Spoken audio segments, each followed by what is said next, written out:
इलाहाबाद विश्वविद्यालय की पीएचडी प्रवेश 2025 पर ये पूरी वीडियो आधारित है और मैं आपसे वादा कर रहा हूँ अगर इस वीडियो को आप पूरा देखते हैं तो आपको बहुत सी चीजें समझ में आने वाली है। ब्राउज़र की पीडीएफ जारी कर दी गई है और हम इसमें आपको समझा देंगे क्या क्या चीजें महत्वपूर्ण है, तो आपको ज्यादा पीडीएफ दिमाग में संशय नहीं रह जाएगा। अभी लिंक नहीं जनरेट हुई है कि फॉर्म कैसे क्या भरना है। जब फॉर्म भरने का लिंक जनरेट हो जाएगा तो मैं आपको भरना बता दूंगा। और जो परेशान नहीं होना है।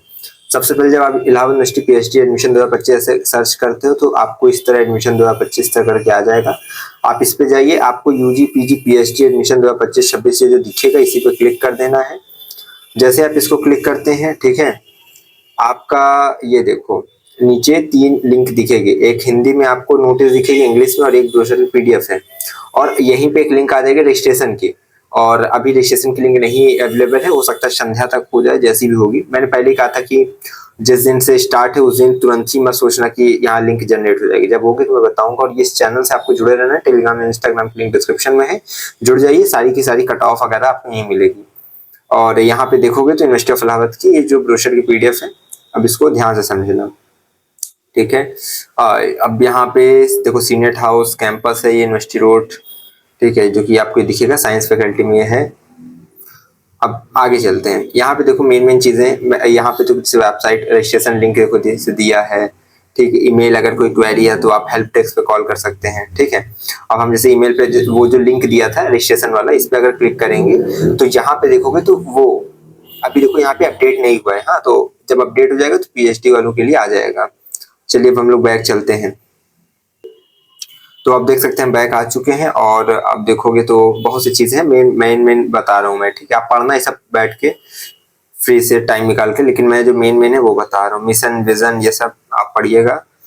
ये देखो यहाँ पे भी लिंकों को दिया है, लेकिन अभी अपडेट नहीं हुआ तो शो नहीं कर रहा ऑप्शन, ठीक है। जब आएगा तो बताऊंगा।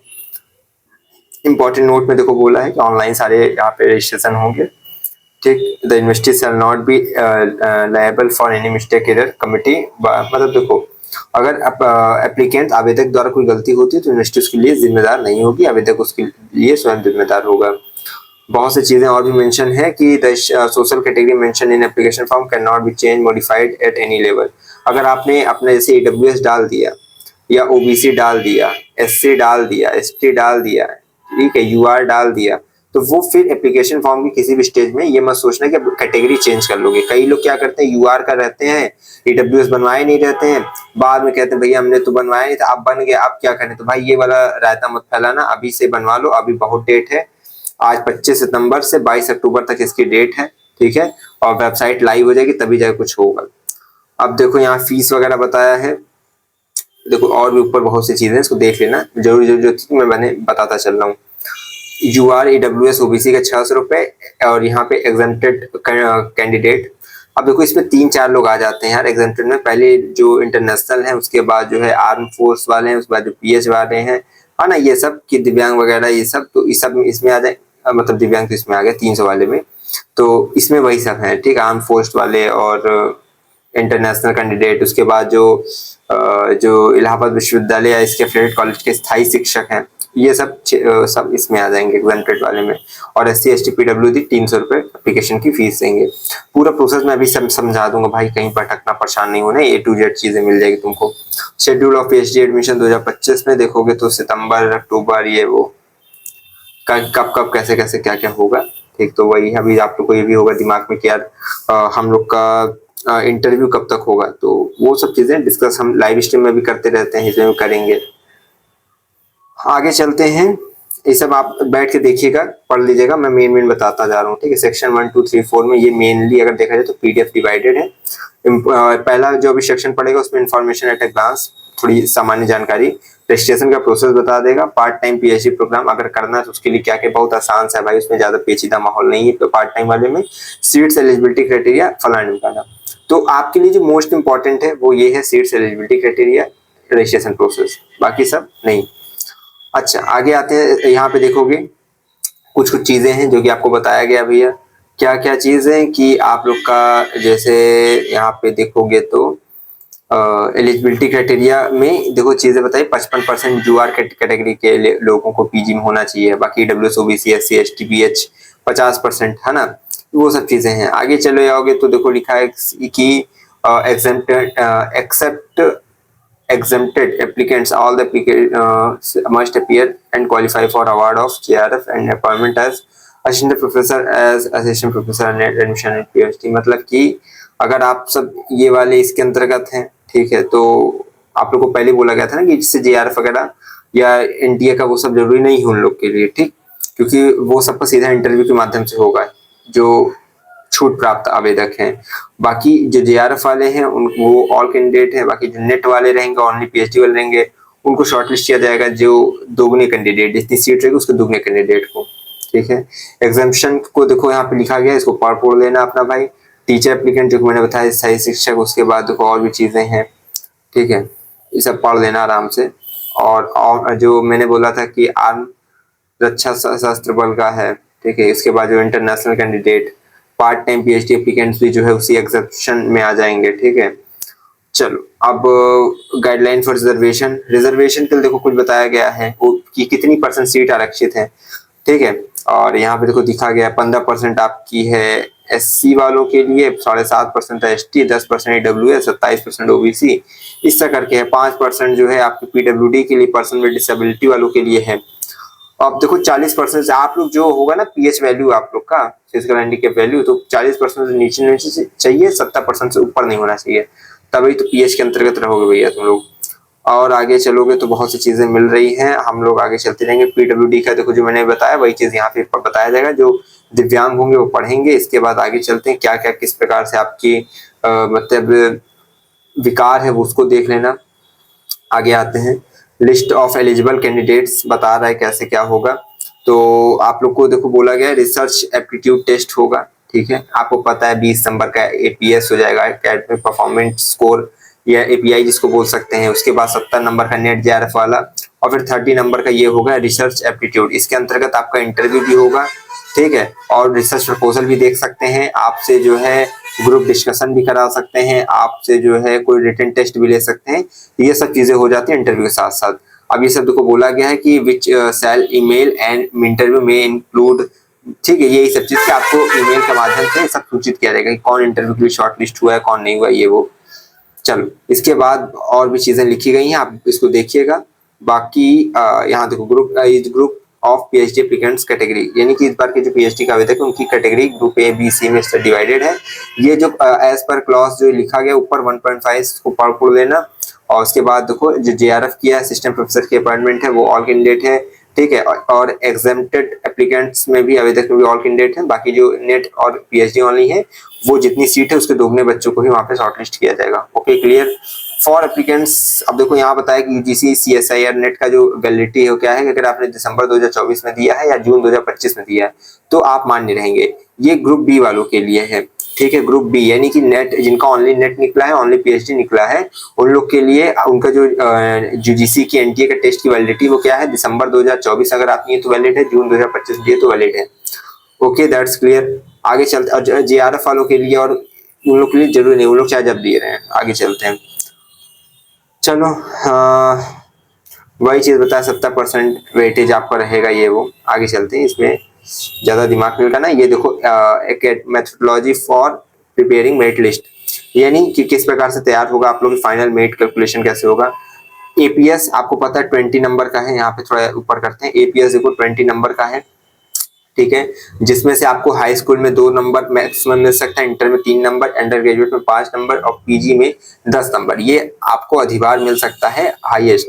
अब आप लोग भाई हो ही समझदार, सब बैठ के पढ़ लेना कि 50% से कम रहेगा तो कितना मिलेगा, उस तरह अपना APS खुद जोड़ लेना कि आपका 20 में से कितना आ रहा है, और कमेंट में बताना कि आप लोग का कितना APS बन रहा है। इसके बाद NTA का स्कोर चला आएगा, इसको कन्वर्ट करना रहेगा। देखो 300 का अगर पेपर है उसको 70 नंबर में 300 के पेपर को 70 नंबर में कन्वर्ट करना है, ठीक है। कई बच्चे यही सोच रहे हैं कि भैया 70 जोड़ना है हमको। अरे भैया ये क्या कर रहे हो, 300 का पेपर दे रहे हो उसको 70 नंबर में कन्वर्ट कर लिए, अब 300 से में 125 जो भी पा रहे हो तो वो देखा जाएगा कि तुम 70 में वो कितना बन रहा है। अब अगर आपको नहीं आता होगा कि कैसे कैलकुलेट करना है तो आप लोग डिस्क्रिप्शन में देख रहे हैं एक वीडियो पढ़ी, how to convert credit level 1 marks into 35 number. यानी मैंने 300 का पेपर जब होता था क्रेडिट लेवल 1 का तो उसको 35 नंबर में कन्वर्ट किया जाता था, तो फिर देखा जाता है कि 35 नंबर में आपका कितना नंबर बन रहा है। तो ये चीज आप कैसे देखोगे, डिस्क्रिप्शन में लिंक है, जिस तरह 35 नंबर को कन्वर्ट करना मैंने बताया है कि 300 को 35 में कैसे कन्वर्ट करें, तो उसी तरह आप जो है 300 नंबर को 70 नंबर में कन्वर्ट करना सीख जाओगे। बस 35 या 70 रख देना, ठीक है। डिस्क्रिप्शन में लिंक है, फिर आप देखना कि आपका कितना होगा। चलो, इसके बाद रिसर्च एप्टीट्यूड जिसे बोलते हैं RAT, ठीक है। अब इसमें इंटरव्यू भी हो सकता है, प्रेजेंटेशन, ग्रुप डिस्कशन, ये फलाना ढिमकाना, ये सब 30 नंबर का रहेगा और कुल मिला के जोड़ जाड़ के आपका 120 नंबर का फाइनल मेरिट बनेगा, ठीक है। अभी 120 में से कई लोग का सवाल हो भैया कितना बन जाएगी, हो जाएगा भाई, इसका भी कोई कैलकुलेशन नहीं, क्योंकि अभी आवेदक आने दो भाई, कितने आवेदक आते हैं, 30,000, 25,000, 50,000, फिर पता चलेगा, ठीक है। अब आगे सीट्स वगैरह का डाटा भी मैं दिखाने वाला हूँ। अब यहाँ पे देखोगे तो रजिस्ट्रेशन प्रोसेस है, इसको ज्यादा समझिए बैठ के आराम से जब समय हो। आगे चलते हैं, हमको ज्यादा इसमें समय नहीं देना है। ड्यूरेशन ऑफ PhD प्रोग्राम है मिनिमम 3 साल, मैक्सिमम 6 साल, ये सब ध्यान से देखिए, ठीक है। और भी बहुत चीज डिटेल में दी गई तो उसको आपको ध्यान से पढ़ लेना है। और यहाँ पे देखो लिखा कि मेन चीज यहाँ पे देखो, अगर जिस विषय में UGC CSIR नेट अपना एग्जाम नहीं लेता है तो उसमें जो है स्पेसिफिक सब्जेक्ट में विश्वविद्यालय स्वयं जो है लिखित परीक्षा करा लेगा या किसी प्रकार से वो उसका मूल्यांकन करेगा। पार्ट टाइम PhD प्रोग्राम में देखो चीजें बहुत साफ साफ लिखी है। अगर तुम कहीं अगर जॉब वॉब करते हो फिर भी तुम PhD करना चाहते हो तो कर सकते हो, लेकिन फीस वगैरह 1.5 लाख के आसपास पहुंच जाएगी आप लोग की, और आपको कोई फेलोशिप भी नहीं मिलेगा, ठीक है। कॉन्स्टिट्यूएंट कॉलेज के जो बच्चे रहते हैं उनको वैसे भी फेलोशिप नहीं मिलेगा, फेलोशिप केवल मेन कैंपस के बच्चों को मिलेगा, और जो कि पूर्णकालिक PhD कर रहे हैं, ये पार्ट टाइम वाला नहीं, जो पूर्णकालिक PhD करेंगे उनको ये फेलोशिप मिलता है। 10 से लेकर 15,000 के बीच में पर मंथ के हिसाब से फेलोशिप आप लोग को मिलता है, जो कि मेन कैंपस के बच्चे रहेंगे उनको, केवल मेन कैंपस के बच्चों को मिलता है। और ये पार्ट टाइम PhD जो करेगा उसको कुछ नहीं मिलने वाला है। अच्छा, इसी कुछ नियम शर्तें हैं, जैसे कि आपको एक अपना जो है कहता नहीं कि नो कि हमें आप नो मतलब नो ऑब्जेक्शन सर्टिफिकेट एक तो आपको बनवाना पड़ेगा अपने कंपनी से, ठीक, जहां आप जॉब करते, जहां वो बोलेंगे कि हम जो है वो आप जो है स्वीकृति अपनी दे रहे हैं कि आप ये पार्ट टाइम PhD कर लें, और उसके बाद निश्चित समय के लिए वो जो है मतलब अगर समय पड़ता है तो वो आपको जो है PhD के लिए समय देंगे, छुट्टी देंगे, और अगर जरूरी ज्यादा हुआ तो वो आपको पूरी तरह से कार्य मुक्त करेंगे कि आप PhD कंप्लीट करें, ऐसा आपको लिखवा के लाना पड़ेगा। ये सब चीजें। और नीचे देखोगे तो ये आपको एक चीज और बोला गया है कि जो आपकी DPC है, डॉक्टरल प्रोग्राम कमेटी, उन सब से भी आपको संपर्क करके वाइस चांसलर के अप्रूवल भी लेना पड़ेगा सबके लिए, है ना। तो जैसे जैसे जो अगर आवेदन करोगे तो ईमेल वगैरह को खुद ही चीजें बताई जाएगी, और आप अपने डिपार्टमेंट में संपर्क करोगे तो खुद ही चीजें हो जाएगी, ठीक है। और एलिजिबिलिटी क्राइटेरिया वही है PG 55, और अगर और मतलब UR कैटेगरी की 55, और अगर अदर कोई कैटेगरी है तो 50% होना चाहिए इधर उधर। अब आगे नीचे आ जाते हैं भैया। और हाँ, एक्सपीरियंस वगैरह भी, अगर आप जैसे कोई प्रोफेशनल जॉब से अपना करके बोल रहे हो तो आपका 5 साल का एक्सपीरियंस वहां पे मांगा जाता है, ठीक। चलो आगे चलते हैं, पढ़ लेना जो प्रोग्राम पार्ट टाइम वाले हो। यहाँ पे फीस वगैरह देखो आप लोग को दी गई है, ये पार्ट टाइम PhD वालों की फीस है, और जो ऐसे PhD पूर्णकालिक करेंगे उनकी 20,000 के अप्रॉक्स में सारी कंप्लीटेड हो जाती है, ठीक है। और वो भी तुम लोग की अभी नहीं लगेगी, पिछले साल जुलाई में इंटरव्यू हुआ था, अगस्त में एडमिशन हुआ था, सितंबर के लास्ट में फीस जमा हुई थी। जैसे केमिस्ट्री वगैरह डिपार्टमेंट तो 17,000 16,000 इतना फीस जमा होता है, समझ में आया। चलिए, और देखो यहाँ देखो नो फेलोशिप असिस्टेंट, मतलब ये सब में फेलोशिप वगैरह नहीं मिलेगी। आगे चलते हैं भाई। अब देखो सीट्स और एलिजिबिलिटी क्राइटेरिया, ठीक है। अब देखो सीट्स, अब यहाँ पे देखोगे तो कुल मिला के 49 यहाँ पे सीटें बताई जा रही है, लेकिन 43 विषयों के लिए केवल PhD एडमिशन हो रहा है। तो आपको 49 क्यों है? क्योंकि भाई कुछ कुछ सीटें नहीं है, तो भर तो दिए, जैसे थिएटर, फिल्म, टेक्सटाइल डिजाइनिंग, अब देखो 0-0 है लेकिन कॉलम बना दिए हैं। यहाँ देखोगे तो यहाँ पे भी 0 है लेकिन कॉलम बना दिए हैं। इस तरह करके कुल घटा बढ़ा के अब इसमें देख लेना, ठीक। आके इसमें देख लेना तुम्हारे विषय में कितनी सीट है, क्या है, कैसे है। फुल फॉर्म सबका लिखा है, CMP यानी Chaudhary Mahadev Prasad degree college, ADC यानी Allahabad degree college, Ishwar degree college, Shyam Prasad Mukherjee degree college, SS Khanna degree college, R Khanna degree college, Hamidia girls degree college, JT Jagat degree college, RTM Rashtriya महिला महाविद्यालय, ECC एविंग क्रिश्चियन कॉलेज, इस तरह करके है। अब जैसे मान लो कि एग्रीकल्चर बॉटनी में कोई सीट नहीं है, एग्रीकल्चर केमिस्ट्री में केवल मेन कैंपस, AU जहाँ लिखा है वो मेन कैंपस का है, ठीक है। तो ये सब चीजें हैं, तो अब आप इसको आकर भैया देखना, ध्यान से समझना, ठीक। आगे चलते हैं। अब देखोगे तो 873 सीटों के लिए, जिसमें 534 मेन कैंपस में, 339 कॉलेज में है। समझ में आ गया होगा, उम्मीद करते समझ में आ गया होगा। चलो आगे, अब बहुत सी चीजें हैं। आपको यहाँ पे मेन चीज है कि टेबल में eligibility criteria for PhD admission, इसको ध्यान से देख लेना भाई, ठीक है। अपने अपने विषय संबंधित देख लेना क्या क्या है, मतलब मैक्सिमम सेम ही है, लेकिन कुछ कुछ में अगर कुछ चेंजेस हो तो आके इसको पढ़ लेना आप, नहीं तो फिर पता चला कल्याण ही हो गया आपका। ये चीजें हैं। बाकी आप लोग अभी परेशान नहीं रहना, जब फॉर्म भरने की मतलब लिंक लाइव हो जाएगी, तो मैं तो हूँ ही, लाइव स्ट्रीम करूंगा ही, तो वहां पे आ जाना, वहां पूछ पाछ लेना। ठीक, थैंक यू।